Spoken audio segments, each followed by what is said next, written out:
All right, let's get right into it. Think about two of the most famous stories from the book of Daniel. You've got three men walking out of a blazing furnace completely untouched, and you have this incredibly powerful king who suddenly loses his mind and starts eating grass like an ox. You've probably heard these stories a dozen times. But what if they aren't just separate tales about courage and humility? What if they're actually two halves of one single, epic argument about who is really in charge of the entire cosmos? So we're going to peel back the layers of how we usually hear these stories. We're going to try and look at these events through the eyes of someone from the ancient world. And when we do that, we uncover a much deeper and honestly a far more intense drama about a clash of heavenly powers. You know, the typical way we understand the fiery furnace story is as this incredible lesson about having the courage of your convictions. It's about unshakable faith when the odds are stacked against you. And look, that is absolutely true. But it's not the whole story, not even close. Because for anyone living back then, this event wouldn't have just been a test of some guy's personal faith. No way. It would have been seen as a public cosmic showdown, a gauntlet being thrown down, not just between a king and three officials, but between the God of Israel and the entire spiritual authority of the Babylonian Empire. To really get what's going on here, we have to kind of step inside the supernatural worldview of the ancient Near East. This was a time and place where the spiritual realm wasn't some far-off abstract concept. It was a very real, very active, and populated reality that was seen to directly interfere with everything that happened in the human world. So just think about this massive golden statue Nebuchadnezzar built. This wasn't just an ego trip or some piece of political propaganda. In Mesopotamian thinking, the king's authority came directly from his gods. So to bow down to the king's image was to do more than just show political loyalty. It was a religious act. It was you confessing that his gods, and therefore his empire, had ultimate power. And right here, this is the crucial difference in perspective. What we might see as a brave act of civil disobedience, an ancient Babylonian would have seen as a massive, cosmic insult.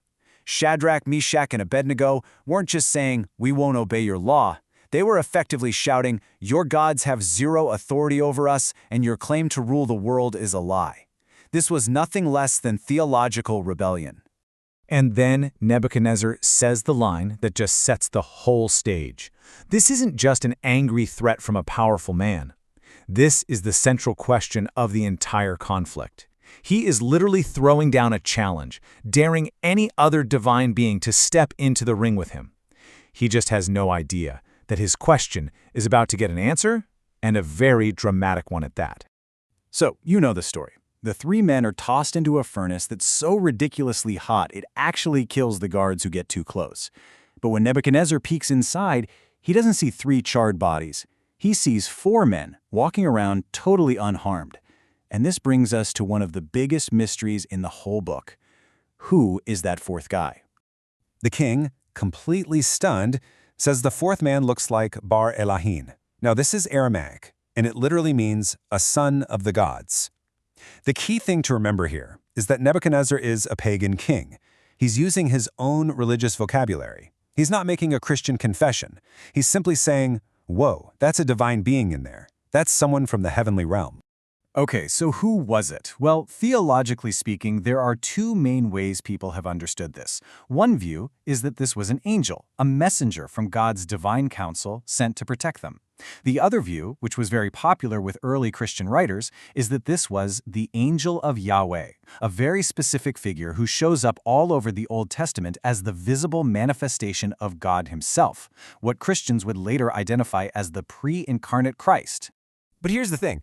Whichever interpretation you lean towards, the main theological point is just breathtaking, and it stays the same. God's answer to Nebuchadnezzar isn't just to rescue his people from the fire. He shows up in the fire with them. The story is about God's presence with us in the middle of our suffering, not just about his power to take us out of it. So Yahweh has just shown his power to save. But this cosmic argument, this heavenly chess match, it is not over. It actually escalates in the very next chapter, Daniel 4, because now the focus shifts from rescuing God's people to judging the arrogant king himself. This is round 2 of the confrontation. Nebuchadnezzar has this nightmare about a huge tree that gets chopped down, and the being who announces the judgment in the dream is called a watcher, or in the Aramaic, an ir-wekadish. Now this is a term that in the Bible you only find in the book of Daniel.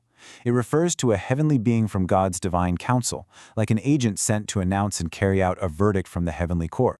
Now, in the dream, the announcement says that the king's fate is by the decree of the watchers. So on the surface, it sounds like this heavenly council is making the call. But does that mean that other divine beings have the same kind of sovereign power as God?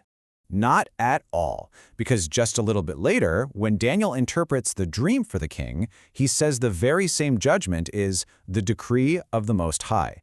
And this isn't a contradiction, it's actually a clarification, and it gives us a fascinating peek into how the heavenly government works.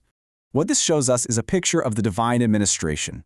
You have the divine council, the watchers, who participate in God's rule and carry out his will. But the ultimate, final, sovereign authority belongs to one being alone, the Most High. He is the king, they are his court. They execute the decree, but he is the one who makes it. And why did all this have to happen? Why the harsh judgment? Well, the text tells us exactly why. Nebuchadnezzar's humiliation, being driven from his own throne to live like an animal for 7 years, was a lesson for the whole world. It was designed to prove one thing, that the Most High God rules over all human kingdoms, and all earthly power is just temporary and delegated by him. So now, when you put these two chapters right next to each other, you can see they're not just a collection of cool stories. They are one cohesive, powerful argument, delivered in two incredible acts. This is where it all comes together beautifully. In chapter 3, God answers Nebuchadnezzar's challenge by showing his power to rescue. He proves he can deliver his people right out of the king's hands. Then, in chapter 4, he shows his power in judgment, proving he can humble the king himself. Rescue and judgment, they're two sides of the exact same coin of God's absolute sovereignty. And you can literally track this change in Nebuchadnezzar's own confessions. After the furnace in chapter 3, he admits that no other God can save in this way. It's a confession that Yahweh is more powerful. But after his humiliation in chapter 4, his tone is completely different. He declares that God's dominion is an everlasting dominion and no one can stop him. He goes from admitting superior power to confessing absolute, unrivaled sovereignty. Which really brings us to the final thought here. When you read them together, these ancient stories make a really radical claim that still echoes today.